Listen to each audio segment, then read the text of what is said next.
हाँ जी, क्लास 12 क्या हाल चाल। आशा करते हैं आप लोग अच्छे होंगे और स्वस्थ होंगे और एनर्जी के साथ आप लोग अपने 12th क्लास की तैयारी कर रहे होंगे। एडीएस की हमारी सीरीज चल रही है, सीरीज को आगे कंटिन्यू करते हैं बिना फालतू की बात करें। अभी हम लोग चैप्टर फर्स्ट कंप्लीट कर चुके हैं। लास्ट टॉपिक हमने टाइप्स ऑफ इन्वेस्टमेंट खत्म किया है। अभी हमारे पास जो नेक्स्ट टॉपिक है वो क्या है, determination of equilibrium level of income. Most most most important topic exam के लिए रहेगा। यानी कि हमें इकोनॉमी के अंदर एक ऐसा लेवल निकालना है जो इक्विलिब्रियम लेवल हो। जैसे आप लोगों ने 11th के अंदर प्राइस डिटर्मिनेशन का चैप्टर पढ़ा था, जहां पर डिमांड अगर सप्लाई की इक्वल होती थी तो उसको हम इक्विलिब्रियम लेवल बोलते थे। माइक्रो के लास्ट चैप्टर जो हमने पढ़ा था। इसी तरह से इकोनॉमी के अंदर इक्विलिब्रियम मैक्रो में भी मेंटेन होता है। और कब होता है? जब एग्रीगेट डिमांड किसके इक्वल हो जाती है? एग्रीगेट सप्लाई के। तो यहाँ पे बेसिकली हम लोग दो अप्रोचेस की बात करने वाले हैं। पहली है एडीएएस अप्रोच और दूसरी है saving and investment approach. ADAS approach के अंदर हम लोग पहले चर्चा करेंगे, डायग्राम सीखेंगे, शेड्यूल की बात करेंगे और ऐसे ही सेविंग एंड इन्वेस्टमेंट के अंदर फिर हम लोग चर्चा करेंगे। तो बिना किसी देरी के हम लोग सबसे पहले शुरू करते हैं। कौन सी अप्रोच? ADAS approach. कैनिस जो हमारे इकोनॉमिस्ट थे उन्होंने ये थ्योरी बेसिकली दी थी। एडीएस अप्रोच क्या कहती है? देखो, एडी हम लोग पहले पास्ट में पढ़ के आ चुके हैं, एएस भी हम लोग पास्ट में पढ़ के आ चुके हैं। तो एडीएस का डायग्राम हम लोग बनाते हैं और डायग्राम के अंदर ही डायरेक्टली हम लोग देखेंगे कि हमारा इक्विलिब्रियम लेवल क्या होता है और कहां पर डिटरमाइन होता है। देखो, ये हमारा वाई एक्सिस हो गया, ये हमारा एक्स एक्सिस हो गया। पूरे चैप्टर के अंदर ओ एक्स एक्सिस पे हम लोग नेशनल इनकम को शो करते हैं, ओ वाई एक्सिस पे हम लोग एडी और किसको शो कर लेते हैं? एएस को। आपको पता है एएस का जो डायग्राम बनता है वो 45 डिग्री लाइन बनता है, बिल्कुल ऑरिजिन से बन सकता है। एडी हमारा ओ वाई एक्सिस से बनता है और वो भी अपवर्ड ही बनता है। अब बेसिकली इतनी आसान थ्योरी है कि जहां पर एडी किसको कट कर रहा है? एएस को। इसी पॉइंट को हम लोग क्या बोलते हैं? Full employment equilibrium level. देखो, इकोनॉमी में इसी को हम लोग इफेक्टिव डिमांड भी बोलते हैं। बेसिकली इससे अच्छी क्या सिचुएशन होगी कि इकोनॉमी के अंदर जितनी सप्लाई है उतनी ही डिमांड है। क्योंकि हम लोगों ने गवर्नमेंट बजट में भी पढ़ा था यार, जब डिमांड ज़्यादा होती है ना सप्लाई से, तो ये इन्फ्लेशन की प्रॉब्लम क्रिएट करने की कोशिश करता है। अगर हम सप्लाई नहीं बढ़ा पा रहे हैं, अगर सप्लाई ज़्यादा हो जाती है तो फिर ये डिफ्लेशन क्रिएट करने की कोशिश करता है। यानी कि एडी का ज़्यादा होना भी प्रॉब्लम है और एडी का कम होना भी प्रॉब्लम है। तो क्यों ना एडी को एएस की इक्वल रख दिया जाए, तो ये सबसे बढ़िया इकोनॉमी के अंदर सिचुएशन होगी। Full employment equilibrium level is maintained या achieve where AD equals to AS. सबसे बढ़िया सिचुएशन। तो एग्जाम में 3 या 4 नंबर में इसकी थ्योरी आपके सामने आ सकती है। तो क्या लिखा हुआ है? The equilibrium level of income in an economy is determined when aggregate demand equals to aggregate supply. कितनी आसान लैंग्वेज लिखी हुई है। जहां पर एग्रीगेट डिमांड किसकी इक्वल हो जाए? एग्रीगेट सप्लाई के। ऐसी सिचुएशन को हम लोग क्या बोलते हैं? Full employment equilibrium level of income. आगे क्या लिखा हुआ है? अब देखो, 3 नंबर में अगर हम इतनी थ्योरी लिखेंगे ना तो दिक्कत क्या है, फिर हमें फुल मार्क्स नहीं मिल पाते। यानी कि हमारी थ्योरी क्या रह गई? कम रह गई। तो हमें थोड़ी सी जानकारी और देनी पड़ती है टीचर को कि हमें एडी का मतलब भी मालूम है। एडी का मतलब क्या दे रखा है? AD shows plan level of expenditure. हम लोग पहले पढ़ के आ चुके हैं, डिमांड का मतलब होता है खर्चा। बाय कंज्यूमर एंड फर्म, तो कंज्यूमर एंड फर्म मिलकर के कितना खर्च करने की सोच रहे हैं। एडी के 2 कंपोनेंट होते हैं, सी प्लस आई, ये भी हम पहले पढ़ चुके हैं, वही बात हमने यहाँ पे रिपीट कर दी। एएस का मतलब क्या है? As is the total output of goods and services in economy during accounting year. As का मतलब क्या है? आउटपुट, यानी कितना बनने वाला है, कितना बनाने की सोच रही है सप्लाई, यानी कि सेलर्स। एएस के 2 कंपोनेंट है, सी प्लस एस। तो 3 नंबर में अगर आता है तो हम लोग इतना लिख सकते हैं। पहले हमने एडीएस अप्रोच का मीनिंग लिख दिया, एडी का मीनिंग बता दिया, एएस का मीनिंग बता दिया, साथ साथ हमने सुंदर सा डायग्राम बना दिया। तो हमें टीचर 3 या 4 नंबर कंप्लीट दे देगा। थोड़ा सा डायग्राम को भी इलैबोरेट कर लेते हैं। Point E is the equilibrium point because at this point AD is equals to AS. यानी ई पॉइंट पे एडी किसके इक्वल है? एएस के। ओ वाई लेवल किसको शो कर रहा है? Equilibrium level of output. तो ओ वाई का मतलब क्या है? यहाँ पर आप इसका नाम रख सकते हैं, यहाँ पे ओ वाई लिख देंगे। तो ओ वाई जो ये लेवल है ये किसको शो कर रहा है? इतना लेवल शो कर रहा है इक्विलिब्रियम आउटपुट को। तो यहाँ पे हमारी अच्छी सी थ्योरी बन गई, डायग्राम बन गया और हमारे पास 3 या 4 नंबर का डेटा कंप्लीट हो गया। अब बात ये उठती है, क्या इकोनॉमी के अंदर हमेशा इक्विलिब्रियम लेवल मेंटेन रहेगा? तो बहुत मुश्किल है। हमेशा डिमांड सप्लाई के इक्वल रहे, मतलब असंभव सी बात है। तो फिर क्या करें? ऐसा भी हो सकता है इकोनॉमी के अंदर चेंजेस आ जाएं। कैसे चेंजेस आ जाएं? यहाँ पर इस पॉइंट से पहले का जो एरिया है, यहाँ पर आप देखोगे एडी का कर्व ऊपर है और जो कर्व ऊपर होता है वो बड़ा होता है। तो एडी का कर्व यहाँ पर ऊपर है और एएस का कर्व नीचे है। तो एक सिचुएशन क्या क्रिएट हो सकती है कि एग्रीगेट डिमांड इकोनॉमी में ज़्यादा हो जाए, किससे? एग्रीगेट सप्लाई से। लेकिन अगर हम ई पॉइंट के एकदम बाद की बात देखें तो यहाँ पर सप्लाई का कर्व ज़्यादा हो गया और डिमांड का कर्व इससे नीचे, यानी एएस ज़्यादा हो गया यहाँ पर, किससे? एडी से। तो इकोनॉमी के अंदर दो सिचुएशन बन सकती हैं, आइदर एएस ज़्यादा हो जाए एडी से या आइदर एडी ज़्यादा हो जाए एएस से। एडी का दूसरा नाम क्या है? प्लैंड एक्सपेंडिचर, कितना खर्चा करने की हम लोग सोच रहे हैं, डिमांड करने की सोच रहे हैं। एएस का दूसरा नाम क्या हो गया? प्लैंड आउटपुट, कितना सेलर आउटपुट करने की सोच रहा है। तो इसके दूसरे नाम भी याद रखना, नाम चेंज करके दे देगा तो फिर आप कंफ्यूज हो जाओगे। तो अगर मार्केट के अंदर डिमांड ज़्यादा है और सप्लाई कम है तो होगा क्या? जब डिमांड ज़्यादा है तो स्टॉक तेजी से सेलर्स का घटना शुरू हो जाएगा। क्यों? क्योंकि माल प्रोडक्ट यानी कि मार्केट में ज़्यादा बिक रहा है। तो क्या होगा? अनप्लैंड डिक्रीज इन इन्वेंट्री, यानी कि स्टॉक बहुत तेजी से क्या होगा? कम होना शुरू हो जाएगा। स्टॉक कम होगा, सेलर को अच्छा लगेगा। सेलर क्या करेगा? ज़्यादा आउटपुट करने के लिए प्लान कर सकता है। स्टॉक कम होने से वो ज़्यादा प्रोडक्शन की सोच सकता है। प्रोडक्शन बढ़ेगा तो क्या बढ़ेगा भैया? एम्प्लॉयमेंट बढ़ेगा। प्रोडक्शन करने वाले तो बेसिकली हम ही लोग हैं। एम्प्लॉयमेंट बढ़ेगा तो क्या बढ़ेगी? नेशनल इनकम, यानी कि देश की इनकम बढ़ेगी। ऑब्वियस सी बात है, आउटपुट बढ़ रहा है और आउटपुट ही तो नेशनल इनकम होती है, production of goods and services. कब तक बढ़ता रहेगा? जब तक एडी किसके इक्वल नहीं हो जाता? एएस के। तो एग्जाम के अंदर 3 नंबर में ये आ सकता है स्पेशली अलग से, कि जब एग्रीगेट डिमांड ज़्यादा होता है किससे? एग्रीगेट सप्लाई से, तो बेसिकली क्या क्या चेंजेस जनरेट होते हैं। तो चेंजेस क्या क्या जनरेट होते हैं एक बार इसको रीड आउट भी कर लेते हैं। व्हेन प्लान्ड स्पेंडिंग, एक्सपेंडिचर को स्पेंडिंग भी बोलते हैं, more than planned output, this shows that consumer and firm buying more, यानी कि ज़्यादा खरीद रहे हैं, ज़्यादा डिमांड कर रहे हैं गुड्स एंड सर्विसेज की, then firms are willing to produce, यानी जितना सेलर बनाने की सोच रहा था आउटपुट, उससे ज़्यादा ही मार्केट में डिमांड चल रही है। अब आगे क्या लिखा हुआ है? It leads to increase in output, इससे आउटपुट बढ़ेगा, बिल्कुल बढ़ेगा। Which results increase in employment, employment भी बढ़ेगा और नेशनल इनकम भी बढ़ेगी। Until economy achieves O Y level, जब तक हम लोग ओ वाई लेवल तक नहीं पहुंच जाते तब तक ये बढ़ता रहेगा। Where AD becomes equals to AS, जब तक एडी किसके इक्वल नहीं हो जाता? हमारा एएस के इक्वल नहीं हो जाता। तो ये एग्जाम के अंदर 6 मार्क्स का भी टॉपिक आ सकता है। ये एग्जाम्स के अंदर आपका 3-4 मार्क्स का इसमें से एक शॉर्ट टॉपिक भी दिया जा सकता है। तो थोड़ा सा इसको इंपॉर्टेंस मानते हुए इसकी समझेंगे। समझ आ रहा है तो एक पॉजिटिव कमेंट करके जाएंगे। जो भी क्लास 12 के स्टूडेंट्स हैं उनके साथ चैनल को शेयर कर देंगे, जिनसे उनका भी कुछ ना कुछ भला हो सके। अब अगर हम दूसरी सिचुएशन देखें तो दूसरी सिचुएशन में क्या दिखाई दे रहा है?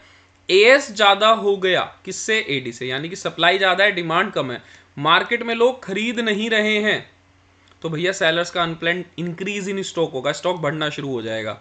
जब मार्केट में डिमांड कम है तो जो प्रोड्यूसर हैं वो कम आउटपुट बनाएंगे, प्रोडक्शन कम करेंगे तो एम्प्लॉयमेंट कम होगा, नेशनल इनकम भी कम होगी, जब तक एडी दोबारा किसके इक्वल नहीं हो जाता? सप्लाई के। तो क्या लिखा हुआ है? When planned spending is less than planned output, यानी कि लोग खर्च ही नहीं कर रहे हैं। करंट में ऐसा हो भी रहा है कि जो मीडियम क्लास का तबका है वो कम खर्च कर रहा है, ठीक है। This shows that consumer and firm buying less, यानी कि कंज्यूमर एंड फर्म कम खरीद रहे हैं जितना फर्म बनाने की सोच रहा है उससे। It leads to decrease in output, तो इससे क्या होगा? हमारा जो आउटपुट है वो क्या होना शुरू हो जाएगा? कम होना शुरू हो जाएगा। Which results decrease in employment and national income, इससे एम्प्लॉयमेंट और नेशनल इनकम भी कम होगी हमारी। अंटिल इकोनॉमी अचीव्स होगा, जब तक हम लोग किस लेवल तक नहीं आ जाते? इस ई पॉइंट तक नीचे उतर करके नहीं आ जाते। Where AD becomes equals to AS and there no further way to change, अब हमें चेंज करने की कोई ज़रूरत नहीं है। तो ये हमारी 6 नंबर की कंप्लीट एडी एएस अप्रोच खत्म हो गई, ठीक है। मैं यहाँ पे कुछ जनरेट भी कर सकता हूँ एक छोटा सा शेड्यूल कि भैया हमारी इनकम अगर 400 है तो वहाँ पर हमारा जो एग्रीगेट डिमांड होगा वो भी कितना होगा? 400, और वहाँ पे जो हमारा एग्रीगेट सप्लाई होगा वो भी कितना होगा? 400, यानी कि हमारा एडी किसके इक्वल हो जाए? एएस के। और एएस वाई के इक्वल होता है तो उस टाइम पे नेशनल इनकम भी हमारी कितनी चल रही होगी? 400। तो यही हमारी कहलाएगी full employment equilibrium level of income. तो हमारा एक पार्ट खत्म हो गया एडीएस। अब हम दूसरे अप्रोच की तरफ चलते हैं, और दूसरा अप्रोच हमारे पास क्या है? SI approach. थोड़ा जल्दी हो रहा है कि मैं जल्दी जल्दी पढ़ा रहा हूँ, तो आप लोग कमेंट करके बताना कि इतनी ही स्पीड ठीक है या मुझे और आराम आराम से आपको पढ़ाना चाहिए, आप लोगों को समझ आ रहा है या नहीं। क्योंकि आपके फीडबैक नहीं आएंगे तो मुझे पता नहीं चलेगा कि जिस ट्रैक पर हम लोग चल रहे हैं वो एग्जैक्टली ठीक है या नहीं, या उसमें कुछ चेंज करने की आप लोगों के लिए ज़रूरत है। अब हम सेविंग एंड इन्वेस्टमेंट अप्रोच की तरफ चलते हैं। बेसिकली एडीएएस जो हमारी एसआई अप्रोच है वो कहाँ से जनरेट हुई है, पहले उसकी बात कर लेते हैं, ठीक है। हमारे पास एक फॉर्मूला होता है, मतलब फुल एम्प्लॉयमेंट पे हमने एक बात करते हैं, एडी इक्वल्स टू क्या है? एएस। एडी का फॉर्मूला क्या होता है? सी प्लस आई। एएस का फॉर्मूला क्या होता है? C plus S. सी से सी कैंसिल हो गया, यानी इकोनॉमी में अगर आई इक्वल्स टू एस होगा तो भी हम इक्विलिब्रियम में ही होंगे। जैसे हम लोग अभी एक फॉर्मूला क्रिएट कर रहे थे, मतलब एक शेड्यूल क्रिएट कर रहे थे, y इक्वल्स टू 400 है, यहाँ पर हमारे पास जो AD है वो हमारे पास सपोज करिए 400 ही है, और AS भी हमारे पास कितना है 400। तो इस लेवल पर 100% SI के इक्वल होगा, यानी कि अगर S यहाँ पर 90 है तो I भी कितना होगा 90। तो आप किसी भी शेड्यूल को बुक में से देख सकते हैं, तो आपको AD AS जब इक्वल होंगे तो S और I भी 100% इक्वल मिलेंगे। अब मुझे इसका क्या बनाना है जी, डायग्राम। तो सुंदर सा डायग्राम बनाएंगे हम लोग इसका, और डायग्राम बनाने के बाद फिर इसकी हम लोग आगे फर्दर थ्योरी की बात करेंगे। तो हमें ये तो पता चल गया AD अगर AS के इक्वल है तो वहाँ पर S किसके इक्वल होगा, I के। तो हमने पिछले चैप्टर्स के अंदर S के भी डायग्राम को सीख रखा है और I के भी डायग्राम को सीख रखा है। तो हम लोग यहाँ पे कर्व बनाने की कोशिश करते हैं। ये हमारा किसका कर्व है, सॉरी मैं AS का कर्व बना रहा हूँ, क्योंकि AS की तो हमें यहाँ पे नीड ही नहीं है। पहले हमें किसका कर्व बनाना है, सेविंग का। तो सेविंग का कर्व हमेशा कहाँ से शुरू होता है, नेगेटिव से, ये चीज़ हमें पता है। सेविंग कर्व अपवर्ड होता है और नेगेटिव से शुरू होता है। नेगेटिव से क्यों शुरू होता है ये आपका होमवर्क है, याद करेंगे पुरानी बात। आई का कर्व ऑटोनोमस होता है, यानी हर लेवल पे क्या होता है, ये बेसिकली सेम। तो जहाँ आई इक्वल्स टू क्या हुआ, एस, यानी यहाँ पर आई इक्वल्स टू क्या हुआ, एस। तो इसी पॉइंट को हम लोग क्या बोलते हैं, फुल एम्प्लॉयमेंट इक्विलिब्रियम लेवल। ठीक है, यहाँ पे जो ओ वाई लेवल होगा, जो पिछले क्वेश्चन में, मतलब पिछले डायग्राम में भी हमने देखा था, ये जो 400 का एरिया है, जिसको हमने शेड्यूल में 400 बोला था, बेसिकली यही हमारे लिए क्या है, full employment equilibrium level of income 400 रुपए की। अब हम आगे चलते हैं, पहले इसकी थ्योरी रीड आउट कर लेते हैं। क्या लिखा हुआ है, the equilibrium level of income is determined at a level when planned saving is equals to planned investment. यहाँ सब कुछ एक्स आंट चलता है, यहाँ सब कुछ प्लान्ड चलता है। ठीक है, एक्स पोस्ट कुछ नहीं चलता। तो ex ante saving, ex ante investment के अगर इक्वल हो जाती है तो उसे हम क्या बोलते हैं, फुल एम्प्लॉयमेंट इक्विलिब्रियम लेवल। अब इतनी सी थ्योरी लिख देनी, थोड़ी सी कैलकुलेशन दिखा दे, क्या 3-4 नंबर पूरे मिल जाएंगे, तो नहीं। हम डायग्राम बनाएंगे, थ्योरी लिखेंगे। अब हम इन्वेस्टमेंट के कर्व को थोड़ा सा डिफाइन करने की कोशिश करते हैं। Investment curve are parallel to X axis. Investment curve किसके इक्वल है, एक्स एक्सिस के। Remain constant and saving curve is upward sloping. तो हमने क्या करा, कुछ ना कुछ हमें एक्स्ट्रा बताना है, तो हमने आई के कर्व को डिफाइन कर दिया और एस के कर्व को डिफाइन कर दिया। आगे लिखा हुआ था, economy is in equilibrium where saving and investment curve intersect each other at point E. तो हमने डायग्राम को डिफाइन करा कि ई पॉइंट के ऊपर एस आई के इक्वल है, एस आई को इंटरसेक्ट कर रहा है, दैट इज वाई वहां पे हम लोग फुल एम्प्लॉयमेंट को डिटरमाइन करते हैं। आसान बात हो गई। जिसने एक बार एडीएस अप्रोच अच्छे से समझ ली, उसके लिए एडी फिर ऐसा ही अप्रोच में ज़्यादा दिक्कतें नहीं आती। अब फिर से बात उठती है कि क्या हमेशा एस आई के इक्वल रहेगा, क्या हमेशा फुल एम्प्लॉयमेंट डिटरमाइन रहेगा। तो ऐसा कंपलसरी नहीं है। क्यों कंपलसरी नहीं है उसको भी समझ लेते हैं।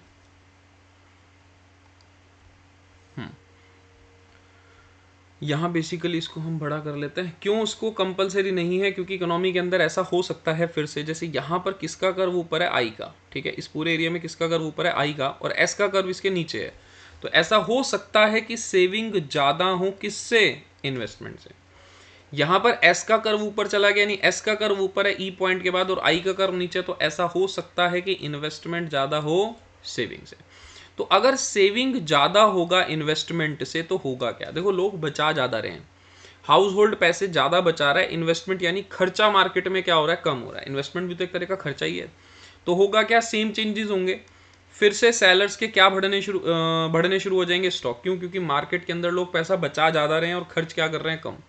तो जब खर्चा नहीं है तो मार्केट के अंदर जो प्रोडक्ट रखा है बिकने के लिए वो तो बिकेगा नहीं, तो स्टॉक बढ़ना शुरू हो जाएगा। जब मार्केट के अंदर स्टॉक बढ़ेगा तो सेलर्स अपने आउटपुट को क्या करेंगे, कम। आउटपुट कम होगा तो फिर से एम्प्लॉयमेंट क्या होगा, कम। एम्प्लॉयमेंट कम होगा तो क्या कम होगा, नेशनल इनकम, तब तक जब तक दोबारा एस इक्वल्स टू आई नहीं हो जाता।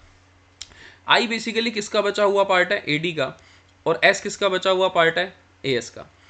ठीक है, तो बेसिकली यहाँ पर वही सारी सिचुएशन बन गई जब एएस ज़्यादा था एडी से, जो हमने पहले पढ़ा था। सेम यहाँ पर पढ़ते हैं, क्या लिखा हुआ है, when saving is greater than investment. क्या लिखा हुआ है, if planned saving is more than planned investment after point E, E point के बाद की चर्चा हो रही है अभी।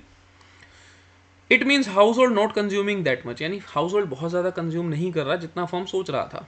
As a result inventory rises, तो स्टॉक बढ़ना शुरू हो जाएगा। It leads to decrease in production and saving and investment become equal to each other. तब तक हमारा जो आउटपुट हम घटाते रहेंगे जब तक ये दोनों दोबारा से इक्वल नहीं हो जाते। अब दूसरी तरफ हमारे पास क्या आता है कि भैया जरूरी थोड़ी ना हमेशा एस ही आई से ज़्यादा होगा। ऐसा भी हो सकता है कि जो इन्वेस्टमेंट है वो ज़्यादा हो जाए, किससे, एस से ज़्यादा हो जाए।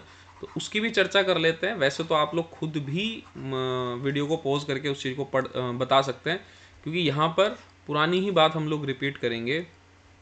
आई किसका बचा हुआ पार्ट है, एडी का, और एस किसका बचा हुआ पार्ट है, एएस का।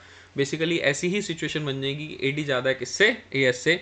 तो इन्वेस्टमेंट ज़्यादा है, लोग खर्च ज़्यादा कर रहे हैं, सेव कम कर रहे हैं, तो स्टॉक सेलर्स का कम होगा, सेलर्स का स्टॉक कम होगा तो वो अपने आउटपुट को बढ़ाएंगे। अच्छी बात है, आउटपुट बढ़ेगा तो एम्प्लॉयमेंट बढ़ेगा, एम्प्लॉयमेंट बढ़ेगा तो नेशनल इनकम बढ़ेगी, तब तक जब तक दोबारा एस इक्वल्स टू आई नहीं हो जाता। तो क्या लिखा हुआ है, in this situation which shows household are consuming more, household ज़्यादा कंज्यूम कर रहा है भैया, खर्चा ज़्यादा कर रहा है।